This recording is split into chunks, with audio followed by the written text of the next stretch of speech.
extend the ideas forward from Uttar Pradesh to other states as well. And in our next panel discussion, we have stakeholders from different states. Let's welcome the moderator for this session, CNBC TV 18's Gautam Srinivasan. And on this session, bringing to you the state's perspective, we have M.M. Nayak, Chairman and Managing Director of the Southern Power Distribution Company of Andhra Pradesh, S.K.P. Singh, Director, North Bihar Power Distribution Company Limited, Dr. Rahul Tongia, Fellow at Brookings, India, and Rajneesh Kumar Srivastav, Managing Director, Rajasthan Urja Vikas. Well, powering a billion dreams is a mammoth task, and the story changes from state to state, which is where the purpose of this panel discussion is to kind of bring out the unique stories from each state and the lessons that we can learn from them. Mr. Nayak, let's start with you. Let's start with Andhra Pradesh. It is pegged to spend over 3,500 crores in terms of modernizing its power sector. So what's the key takeaway there? What's the way forward? So actually, because of UDAY scheme, this power has been reached to all the rural areas because of that scheme. Later, now the challenge before the DISCOMs and state is that how to give 24/7 power supply with a qualitative perspective. That is the main goal before us. To reach it, actually we seek World Bank loan for that. So nearly 3,400 crores of the World Bank loan has been sanctioned. We want to spend this amount towards first. Actually, we are having nearly about 14 lakhs of the agriculture pump sets in our entire state. So HVDS system we want to strengthen to give a qualitative power supply to the agriculture sector. Later, to give the qualitative power without any interruptions. That is the now main goal before the state.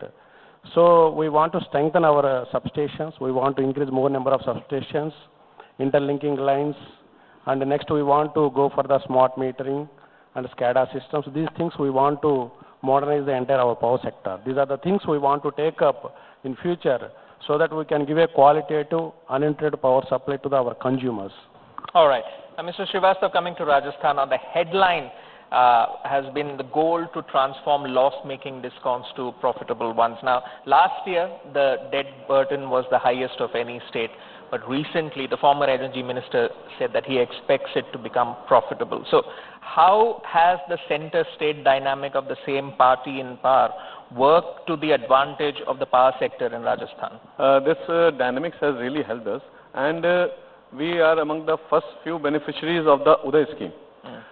With the help of this UDAY scheme, we have salvaged our 60,000 crores of loan burden. And what we have achieved is, we have updated all the payments. Like earlier we used to pay late payment surcharges to the suppliers. Now we are getting rebates. So this is the situation is totally overturned, number one. Number two, we have reduced our T&D losses by 5%. So that is again a big achievement, which was not happening, but now the things are happening. We are modernizing our infrastructure, metering, and giving 24/7 power up to village level. Now that very small hamlets kind of things which are remaining, where the transmission system is not there, only those are remaining, and they are few in numbers. So all these improvements have been achieved by us. Okay. Now, shifting focus to Bihar, Mr. Singh, the new energy minister is elected from your state, from the constituency of Ara. Now, he said that Bihar has done much better than other states in terms of carrying out rural electrification. So, could you share with us some of the best practices which is in Bihar, which other states can follow? Rural electrification work that we started in Bihar almost synchronized with the commitment made by Chief Minister on 15th of August 2012 that we shall make a turn around in power sector. We decided, the state government decided that whatever will be the shortcoming or whatever will be the lacking in the central schemes will be fully supplemented by a state government component.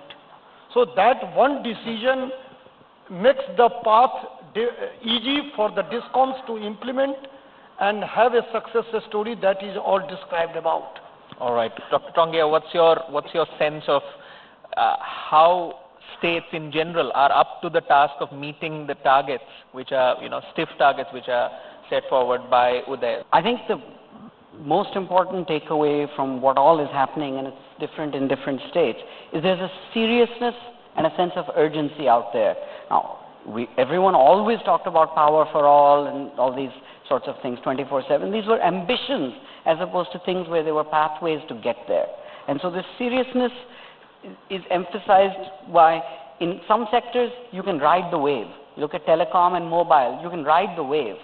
In this sector, you need dedicated, focused plans. And I think that's what one of the takeaways is. And the other takeaway is, of course, it's not going to be the same plan in each state.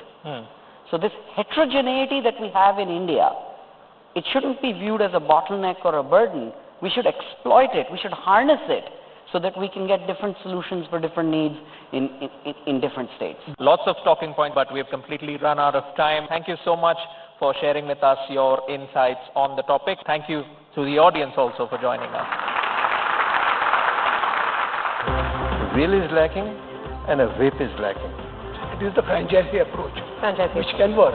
The technology, if leveraged properly, will help us in giving better service to the consumer.